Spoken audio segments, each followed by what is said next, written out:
Donc, pour pratiquer la nage avec le surf, je vous suggère de la pratiquer au sol, puis sur l'eau lorsque vous serez assez familiarisé avec la technique.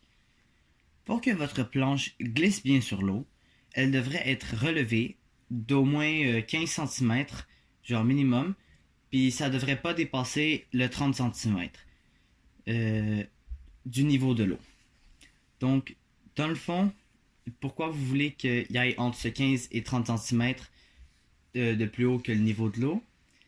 Ben, c'est parce que sinon, vous allez faire trop d'efforts pour ce que vraiment votre planche va bouger.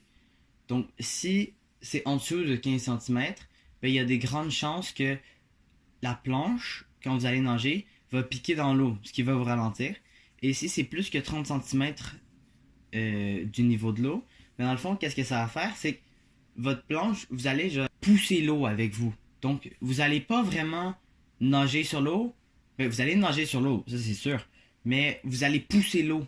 Donc, c'est pas vous qui va vous déplacer, c'est vous et l'eau qui va se déplacer. Donc, ça va vous ralentir. Ensuite, il faut savoir que la technique de la nage est plutôt simple en théorie, mais c'est quand tu vas l'appliquer, il faut vraiment bien que tu l'exécutes.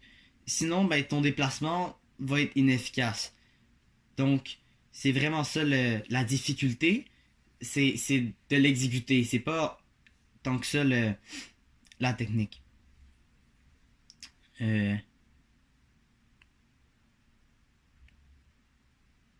Ensuite, la nage utilisée en surf est le crawl. Donc, le crawl consiste à nager un bras puis l'autre constamment. Donc, vous allez vraiment essayer d'aller chercher le plus loin possible avec votre bras. Il faut aussi savoir qu'il faut garder les mains en cuillère. Très important pour que vous poussiez plus d'eau.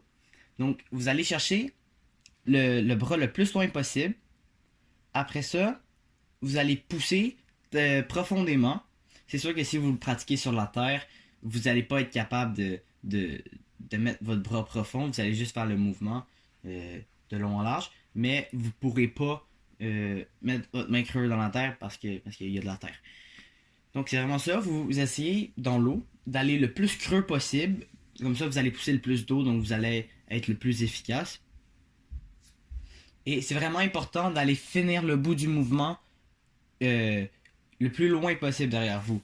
Fait que la fin du mouvement va être ce qui va vraiment changer la donne.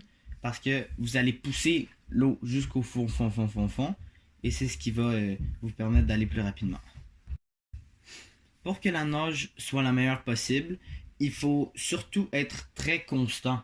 Parce que c'est ce qui va faire en sorte que vous allez continuellement avancer. Il faut aussi savoir que quand on nage, essayez de regarder l'horizon. Parce que si vous regardez, disons, votre planche ou en dessous de vous, ben, vous allez, la plupart du temps, vous allez juste, vous allez moins bien nager. Parce que vous allez avoir moins de puissance dans vos bras. Donc c'est vraiment important. Il faut regarder l'horizon pour avoir une meilleure puissance et un meilleur mouvement.